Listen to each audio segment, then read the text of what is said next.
Hello, welcome to Off the Shelf Reviews. I'm dreaming of a black Christmas. And I'm Gary. And today we're going to review and discuss Black Christmas, which came out in 1974 with a screenplay by Roy Moore, directed and produced by Bob Clark. Ian, why don't you give us the synopsis? Well, the story follows a group of girls living at a sorority house. One Christmas, a crazed psychopath manages to get into their attic and starts to kill them off one by one.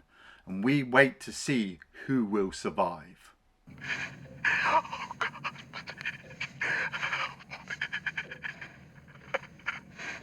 What do you want? Why are you doing this? So this film kind of has the honor or the legacy of being heralded as the prototype or the original slasher film. Yeah. Now, slasher films were around before this film, but they weren't necessarily designated a slasher horror movie. You can go all the way back to Peeping Tom in 1960. Yeah. Along with Psycho. Yes. There was also A Bay of Blood in 71. Yeah. And then just, I think, a week before this, you had the Texas Chainsaw Massacre in 1974. And then Halloween in 1978, Yeah. which is also heralded as the start of the modern slasher movie as we've known them within the horror genre. But I guess this undeniably has the honor of being the first horror movie to bank in on a recognized name or a holiday sake. This one being Christmas, which would soon be followed by Friday the 13th, Halloween, Prom Night, Mother's Day, Graduation Day, My Bloody Valentine, Silent Night, Deadly Night, April Fool's Day. Wasn't that Happy Birthday one a killer one as well recently? Sure. Yeah. But this film, when it came out, it was successful in the box office. It made more than its money back. Yeah. But critically, it didn't do very well. Yeah, I can kind of see that. Well, one of the things that was also very shocking was how vulgar some of the language was in the film. But this is a film that I'd kind of seen bits of, never actually watched the whole thing through until now. Yeah, same with me. Like, we talked about what we were going to do for Christmas, and we got a whole host of Christmas movies to go by. But Black Christmas, for me, had always popped up in conversations. I'm a big Halloween fan, love the movie, love John Carpenter. Maybe I'm biased, but everybody had always come to me saying, "Oh, Black Christmas was the first. Black Christmas is the original slasher movie." Blah, blah, blah. And I'm like, well, why? Why has nobody got it? Why don't we all own Black Christmas in our horror collections and get it out every year? And so we decided that we were going to watch it, and it has got 2 remakes. Yes. Which, we could have jumped into. There was a most recent one in 2016, but it was like, no, let's go full original. So I was already pre-prepared and knew that the camera work was going to be a specific way, the audio was going to be a specific way. Because it's heralded as the first slasher movie, I know that there's going to be, the killer running around doing his thing, and then there's going to be the final girl at the end. But getting there, now that was the proper journey. As soon as you start with that title coming up, Black Christmas, on that house, I'm like, oh fuck, this is like totally Christmas movie. This isn't just like stapled on top just for laughs and kicks. This is like, let's have carol singers singing at the beginning, lights showing, people are in their house having fun, and you get that brilliant POV.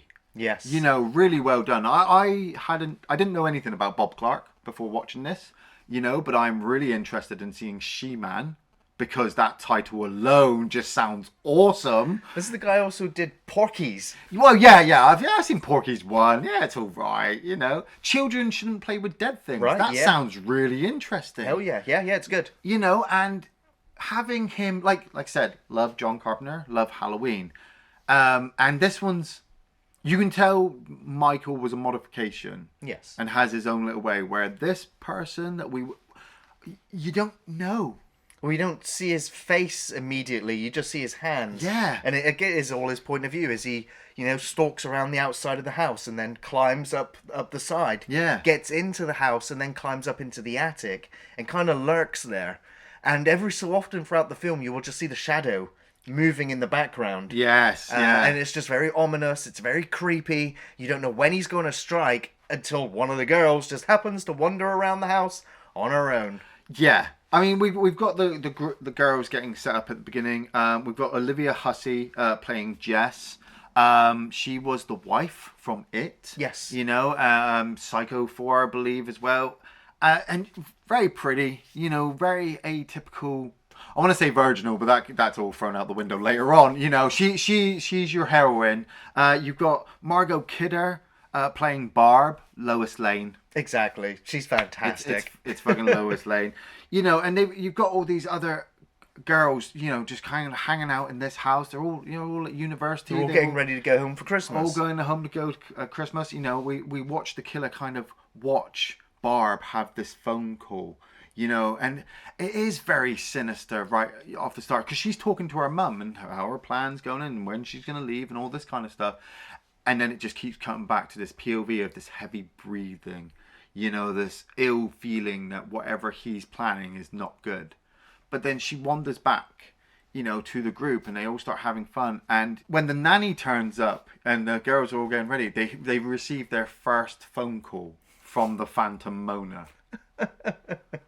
I gotta say, I love the house mum. Yes, yeah. She is awesome. She's probably my favourite character in the film. She's got some great scenes. But that phone call, that first phone call, just silences the room, and all the girls are just hanging over the telephone as Barb handles the phone call. Yeah. And Barb is completely unfazed by this sounding sex pervert on the phone. Oh, I don't know. She looks a little bit because he puts the fucking ray gun from The Exorcist to shame. He does. I'm sat there put the phone down. Just put it down. Just hang up. I understand why we have to listen to this. But she's just like, I get 2 of these calls every day back home. Let me lick it. Lick it. Lick it. Let me lick your pretty piggy cunt. Yeah. Completely unfazed by it, near enough. But yeah, it was, behind the scenes wise, in the script, I don't think it was as vulgar as it was. Yeah, well, the director was on set literally just reading the lines to them, and they reacted anyway. But then when they were editing the film, they re-recorded all the audio and then put it in afterwards. And it's a little bit shocking, especially if you're not expecting it. No, I totally wasn't expecting it. You get the impression that this has happened a lot. Because this is what they said. Oh, the Phantom Mona's back, and they say about how he's changed his repertoire. So I'm assuming they must have been called previously before. And it's just escalated now. Exactly, and whoever's on this phone, I would have still been comfortable with just heavy breathing, proper Michael Myers style breathing. But just the language, the way he talks, the way he acts, I'm like, this is a psychopath on the end of the phone. It is psychotic. Hang it up and call the fucking police. But Barb and Claire, one of the other girls, they have a bit of a confrontation and Claire decides to go to bed. And this, for me, is the start of the movie's... it wasn't cliche, was it? Because obviously this film originated it. But there's also some of the issues that you don't see in later horror movies. Because Claire goes into her room, sees her cat, and you see the killer in her wardrobe, breathing, just staring. And you're like, get out, just fucking run, get out. And she's like, hello, who's there? Who is that? Who is it? Who's there? Hello, who's there?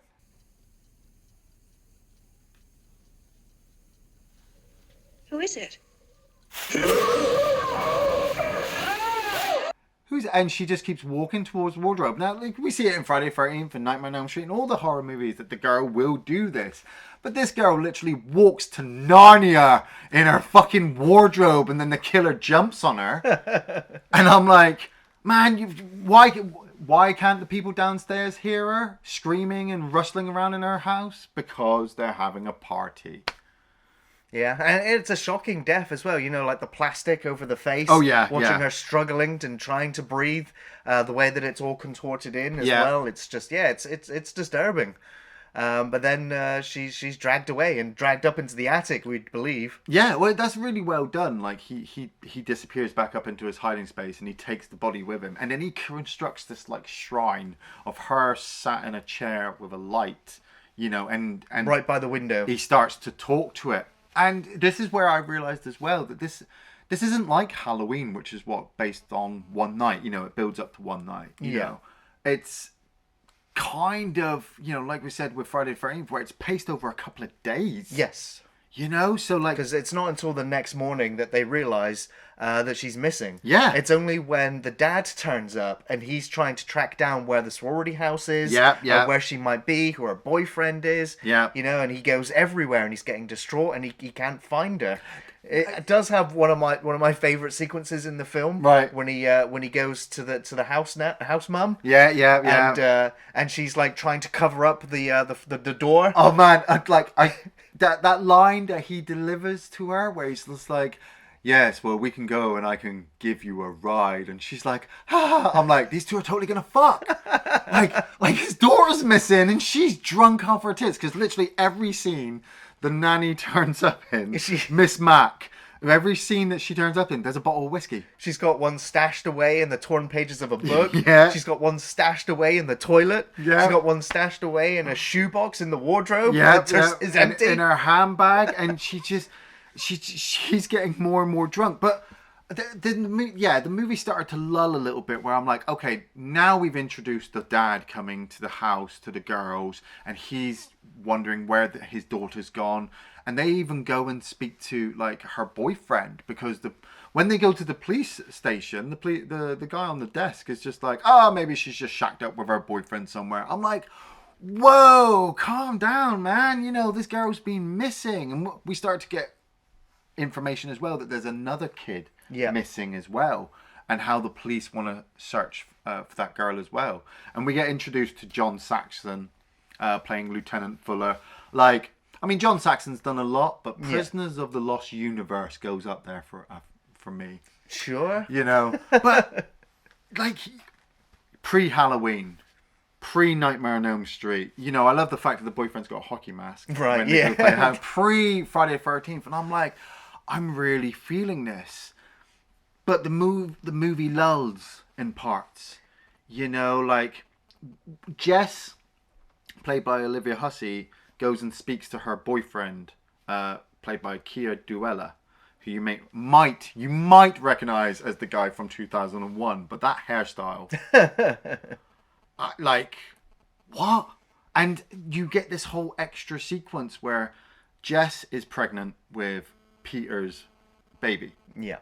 But he doesn't want anything to do with her because he's hoping to become a professional pianist. And she goes, no, that's fine. I'm going to get it aborted anyway. And like this, but he freaks out. He was just like, no, you need to marry me and you need to keep the baby. Oh man, that fucking bit, like she tells him, I'm going to get an abortion. There's nothing you can do about it. I don't want this baby. And he's all upset. And she walks, they're in this big hall while he's at the piano. And she walks to the end of the hall. And he goes, wait, I'll see you tonight at 9:00. But there's nothing to discuss about. There's everything to discuss about. And I'm like, this scene is completely pointless. There's nothing to discuss, Peter. I think there is. I'm not going to change my mind. We'll see. Will you be there at 9:00?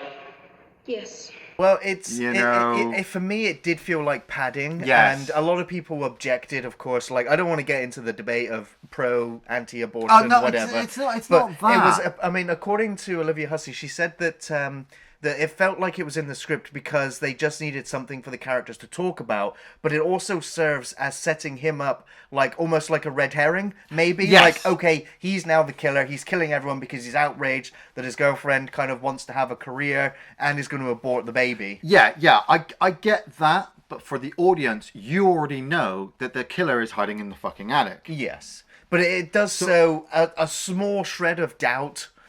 Yeah, but it's...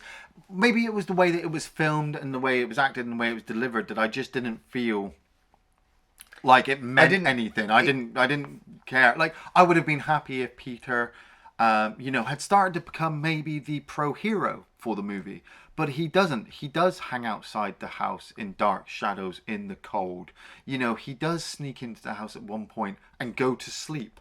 But the film does work it quite well. Like we said, it does get these red herrings because all the girls of the sorority house go to help the police search for this other missing girl. And Miss Mac is left at the house and she tells everybody like, hey, I'm probably not going to be here when you get back because I'm going to go see my sister. And they're all like, oh, well, that's a shame, but you be safe. Hopefully Claire turns up safe. And I really like this. This was really well done where she's lured by the noise of the cat to the attic. And she makes her way up into the attic and discovers Claire's body sat at the window. And the killer's braced. He's ready for her to pop up, and he's got the hook. Yeah, on like the chain. Who has that fucking hook in their attic, dude?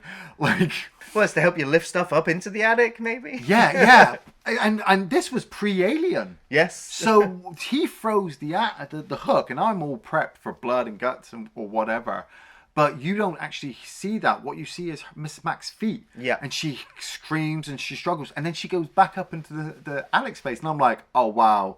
Alien. Right. That was well good, And that's where Billy leaves her body for the rest of the movie, is hanging from that hook. Yeah, both of them are just left up there. Yeah. And, I don't want to jump to the end, but neither of those bodies are ever discovered. No, I was going to get there, because what the fuck?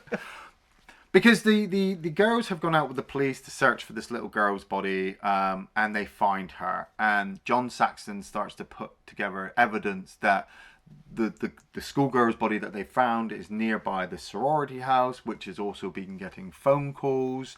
So they want to hunt them down and find out who this guy is. So they set up a bug in the phone.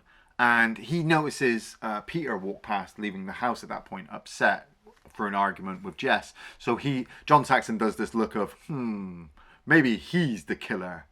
And I'm like, no, Billy's like, I'm gonna fucking kill you all, because he keeps ringing the house, and Jess is always the one that answers. Yeah. Who are you? For God's sake, what are you doing? I know what you did, Billy! Filthy Billy! Billy!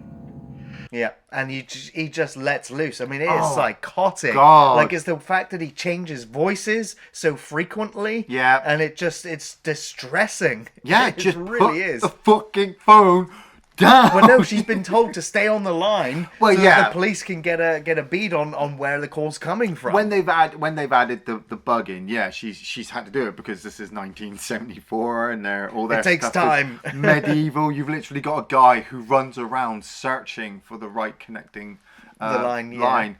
And yeah, it is really well set up. I mean, she gets a phone call as well, though, from her boyfriend. Yeah. And, of course, John Saxon listens in on this, and he's just like, right, this guy's definitely our man. This is the killer. This is the guy, the culprit we need to track down because of that conversation that she has. Yeah, but as the audience, you're like, no! Even she says it can't be him. Her best friend says it can't be him. Yeah. Towards the audience, we're pretty sure it's not him. We're pretty fucking sure it's not him. But, they've got this bug in place. And John Saxon, he's in the house at one point. And he's just like, who is this the girl's bedroom who's missing at the moment? Yeah.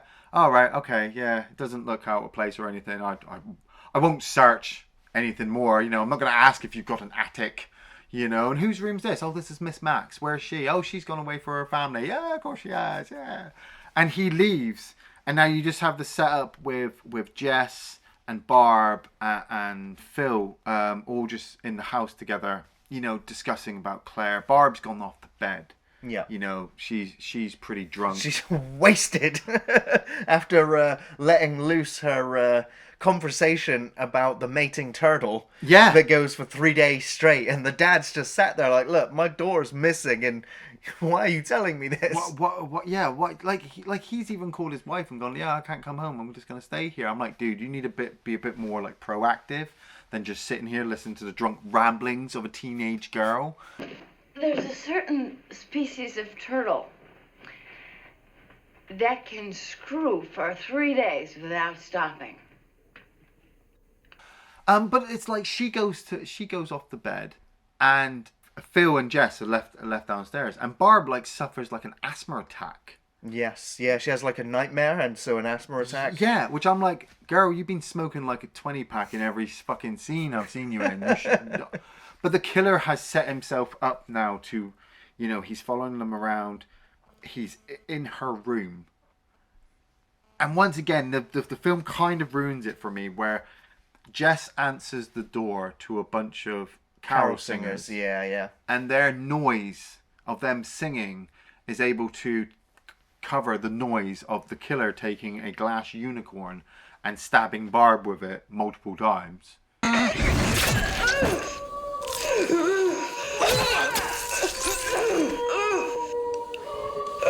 Yeah, I mean, it's probably the most graphic and goriest kill in the film. Yeah. And originally in the script, all the deaths were supposed to be extra violent, extra graphic, and bloody. Yeah. But the director just went, no. It's too much. We want to tone it down a little bit, and leave it to the imagination. So again, that's just a great way of visual storytelling that way. Yeah, and I really like that setup as well with the killer, with Billy, because that's all we've really got is this person saying Billy or Agnes over the phone calls. And the way the film constantly just either has his shadow in the background or we see his feet, his POV. We never properly ever see his face. You get there's one shot when he's got the thing raised above his head, and you see his eye, that's it. That was just really great placement, really great. The shadows and showing that you don't need to see his face. You don't need to know who this guy is. He's a homicidal fucking maniac on a kill. That was the other thing. The studio was just like, no, you need to go and change the ending. No, we need to find out who the killer is. No, we need the killer apprehended. No, we need the killer dead at the end. No. And the director had to fight them all the way to the end. And, literally in every slasher film that's come afterwards, the killer has either been stopped, defeated, arrested, and set up to come back for its many sequels. And backstory and lore and all this other stuff to not only show us how they were created, but how to defeat them as well. But Billy is just... But that's why Bob Clark always said that, he didn't see this as a slasher film, or I don't know, the term slasher film wasn't around. Yeah. He said that this was a psychological horror. Yeah. This was a home invader story. Yes. And of course, it's based on real events as well. Yeah. And I think around this time as well, there were other killings happening, just like it's somebody coming to your house and killing a bunch of girls, like Ted fucking Bundy. And so that just added to the horror of this story as well. Yeah, because he Billy is starting to really separate Jess from everybody, he's kind of fixated on her now. That's it. The cops are supposed to be waiting outside, but I like the way John Saxon was like, here, you see this car out there? That's one of our men. He's out there. And I'm like, he's fucking dead, mate. He was dead the moment you fucking left. I don't need a fucking know the future for that. And I do like the way that does come up later on. Yeah. Where you're like, oh my god, I can't believe the cop's dead. And you're like, Well, that's because John Saxon has that revelation, doesn't he? He realizes and he tries to radio that cop and the camera does the slow pan up to the driver's seat and you just see that his neck has been slit. Yeah, I'm like, good on you, Bob Clark. We talk about horror directors, Wes Craven and John Carpenter. Bob Clark. Yes. He was there. And the way he separates Phil as well. She goes upstairs to go for Barb. And I'm like, I wonder what he's done to Barb's body. Because, he was putting him up in his little nest, wasn't he? And so Phil goes in there. And she turns to look behind the door. And the door shuts. And I'm like, oh, she out. Yeah. She out the film now. Poor Phil. She was, she didn't do a lot. But she was memorable. And then Jess does try to go up there again. Because she the killer has managed to call her again, and the police have managed to trace the call to it coming from inside the house. It's a great moment where I remember John Saxon tells the other cop, he's like, do not panic her. Tell her calmly to just leave the house. Yeah, because that cop had been being pretty shit all the way through the movie. Yes, so he's trying not to ruin it. And so she's just like, but why? And the cop just freaks out anyway, and he's like, the call is coming from in the house. Yeah. Which is, it had been done before this, right? Yeah. And it will have been done after this. I mean, it's Scream it's did a it a trope. lot. It's the whole babysitter with a killer in the house kind of thing. But it's done very, very well here. I didn't like the fact that he tells her not to go upstairs, and I know she wants to go upstairs, and it was really cool that this heroine, you know, instead of running out the door screaming madly, did go and get a fire poker, you know, to arm herself because she wants to go and look for her friends. But she was screaming like 20 times, like, answer me! Please answer me! Somebody! I'm like, speak to them! They're fucking dead! Just run! And the way she goes up the stairs to Barb's room and opens the door, and the two of them are like in a bed. Yeah. And he's like trying to make them nest or whatever. I'm like, oh, he's gone now. And then the camera work of Billy attacking Jess, and you never seeing him. No. You know, I mean, she runs downstairs, doesn't she? She tries to get out the door, and you just see the hand come through and pull her hair back. And you know, and the feet, and just the chase, you know, and the way that she runs into the basement and she locks the door, and he just keeps ramming that door. I was really quite terrified for her. I'm like, I'm pretty sure she fucking survives, but I'm like, how? Like, he's gonna bash that door in. How are they gonna show him and not show him, kind of thing?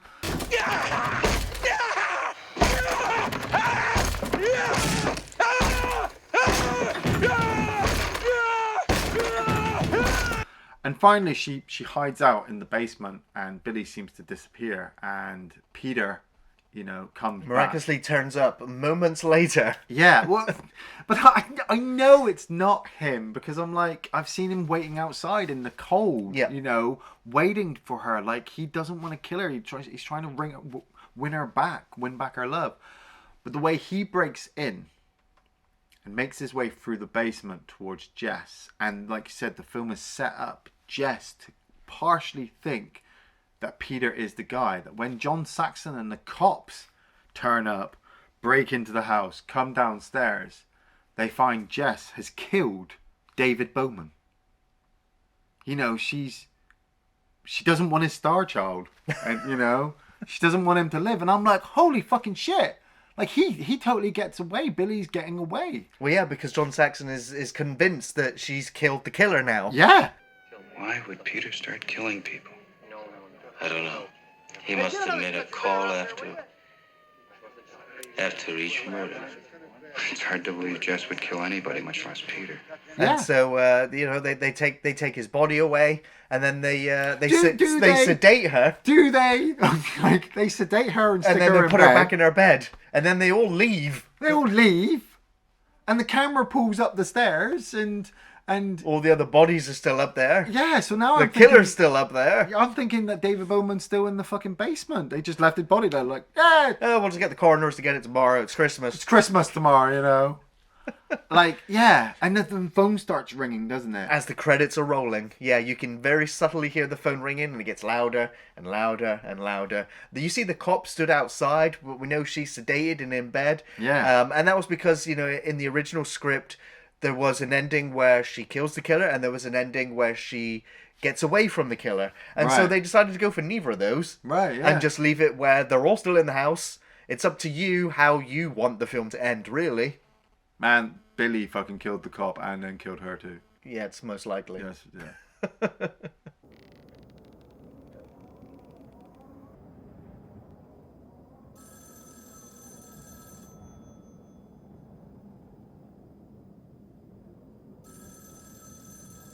Well, I mean, it's sad that, you know, a lot of people wanted a sequel to it, and Bob Clark did actually write a sequel for it, but he sadly was killed in a car accident. Damn. He was hit by a drunk driver, which ended his life, and he did have a script ready, which would have had her returning to the house as the new house mother, Wow. with John Saxon returning as the police officer, Oh, and the wow. killings would have started again. But yeah, sadly, most of the cast have passed away. Yeah.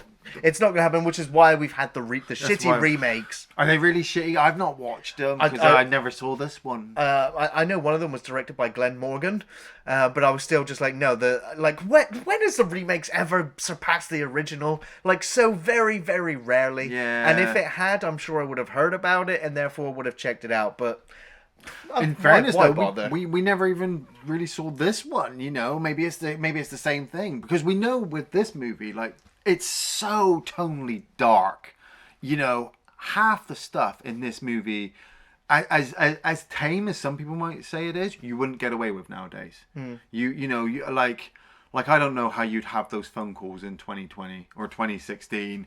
The gore would be up and the killings would be good. Maybe the comedy would be a bit more better, because like you said, the nanny in this movie, I was dying at some point. There are some great hilarious scenes in the film. I mean, why don't you tell us your favourite or most memorable scenes? Oh man, like the first phone call. I like any of Billy's phone calls. They were disturbing. They put me on edge. Like, you imagine Freddy Krueger calling you up on the phone, but he's got Reagan from The Exorcist next to him, and they're just gonna rip the shit out of you, But you feel like the combination of them, if you met them in real life, is like Jason and Michael. Like, they'll just rip your fucking arms off. That's what really shocked me over the phone calls, because I didn't expect it. Like, we talk about Black Christmas a lot, but nobody ever mentions the phone calls. Brushing her teeth with her hat on, Miss Mac, and then reaching into the toilet and pulling out the whiskey after already having a drink from the book downstairs and probably having a bottle in bed as she's about to get in as well. She rinses her mouth out with it. Man, that I couldn't believe as well. Like, she washes it through and then spits it out. I'm like, who spits out whiskey, you crazy bitch? The poster sequence where, like, he's looking at the house mother and he's like, I did not send my daughter here to have sex and drink with boys and stuff. And the nanny's just like, ha ha ha ha. And all I can think of is your daughter's up in the attic right now. Like you could literally search up there like 5 seconds. Has anybody checked the attic? Anybody? No. So, Billy's not smart, but he's smarter than everybody else in this movie. The hook to the face with Miss Mac, it just made me think of Alien. Like, how easy the kill can look. Yeah. And scary it can look. The build up and how... Yeah, it's very effective. But then when it happens, you don't need to see the blood or the guts or what happens even after. Her body goes up, and for the rest of the movie, it's just hooked there. Yeah. Like, that's scary. I really love the transition. The transition into Peter smashing up his piano after he'd done his recital, but he hadn't done very well because he'd been thinking about the baby and the abortion. And the movie did it a couple of times. It transitioned from one scene to another using sound as like a bridge. Like, there was the moment where the mum finds her daughter in the park and she goes to scream. And it cuts to like the phone, I believe, with Jess in the house, and so you're like, I thought I heard her scream, but I heard the phone, and it's now put into the next sequence. I'm like, again, just very effective sound bridges. Really done very well done. The laughing cop in the police station as Fuller's putting together the information. Yeah. Like, he just bursts into laughter, and I had to rewind it to be like, what's he laughing about? Well, it's actually one of my favourite scenes as well, and Right. it's because of the sequence earlier where Barb was in there and the cop was asking for the address, and she says it's fellatio, and then the number of the sorority house. Yeah, I got and that, the police officer's just like, come again? Yeah. Like, what? How do you spell it? And she literally has to spell fellatio to him because he doesn't know what the word is. And so then when the cops are just bursting out laughing, like, they've just realised that he doesn't know what it is. And when he comes in, he's just like, well, what is it? Why are you laughing at me? Yeah, Nash, the cop, he's such a dumbass. But it's nice, his playoff with John Saxon, Lieutenant Fuller, and the cop laughing, just randomly. And he even says to him again, if you laugh one more time, I'm going to bust you. Right. The guy's trying not to laugh or something else. If you laugh, you can, and I'll bust you to Boy Scout, I swear. Jess on her own at the end, Barb's been taken out, Phil's been taken out, Claire's been taken out, Mr. Harris isn't there, the cops are somewhere else trying to trace the call, and Billy's up the stairs. I wanted her to run, but then again when she stopped and she got the weapon and she was defending herself and she had the fight, I'm like, man, this movie really set the benchmark for a lot of horror movies, and it's a shame that it would go down after this movie. Some of them would get really bad and ruin the fact that Olivia Hussey was like the first scream queen, heroine, kind of action hero, you know, not your typical dumb victim. Yeah. And maybe just the end as well. You know, I didn't expect Peter to get killed. I certainly didn't expect the cops to leave the killer's victims in the attic.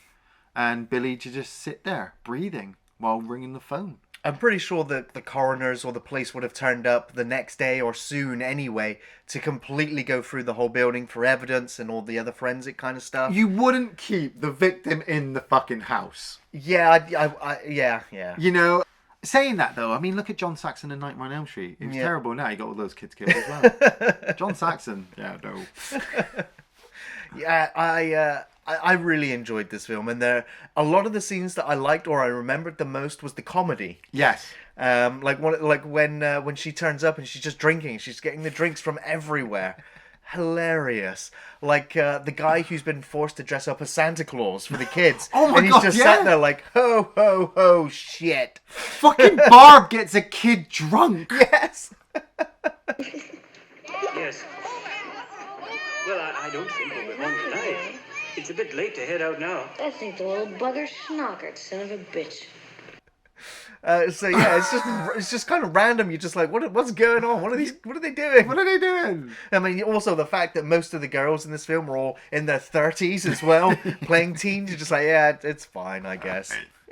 I love the granny poster where the camera pans across all of the images, and the very last shot is the gran flipping the bird. It's just like, that's great. That's amazing poster. I love that poster. But then it also just kind of, you also get to see the hideous 70s wallpaper as well. You're just like, oh God, that was the fashion at one point. And the calls are coming from in the house. That sequence is probably the highlight of the movie. It's well acted, well delivered. Like all of the tension, all of the fear and suspense, it all culminates at that moment. Yeah. Really, really good. And of course, the sequence I mentioned earlier, the fellatio joke sequence. Fellatio 20880. What? Fellatio. It's a new exchange. FE. Well, Iain, do you recommend Black Christmas? You know, like, it's weird. Like, if you'd asked me this maybe before I'd watched it, I'd have been like, no, don't watch Black Christmas. But it does tick a lot of boxes. You know, it is a good horror movie. It is a good Christmas movie. You know, technically you can see that Die Hard got the idea from this as well. Somebody hiding in the attic and taking out all the people in the building. You know, maybe Reverse Black Christmas. Reverse Black Christmas. You know, but there's the way that Bob Clark's camera work really works. You know, the way that Billy is never fully revealed to us.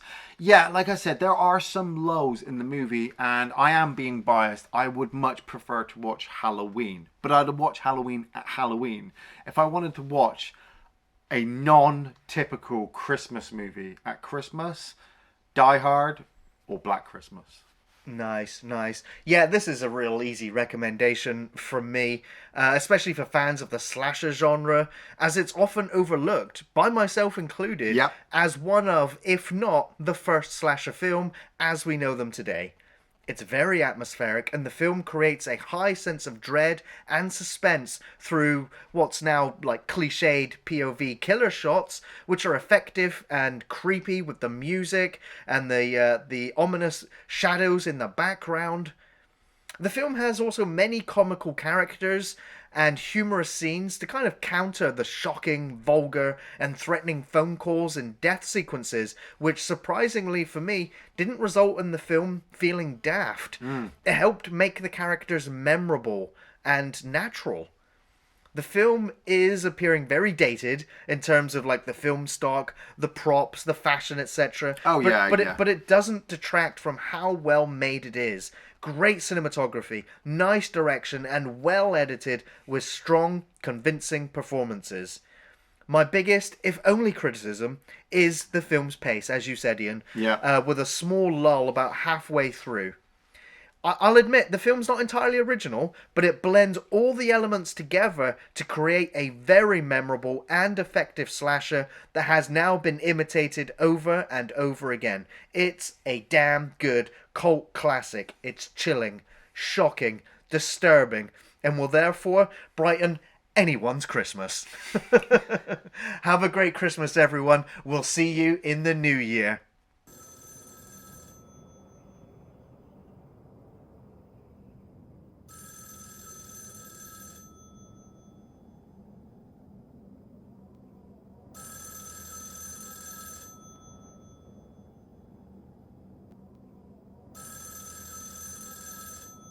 Agnes, it's me, Billy.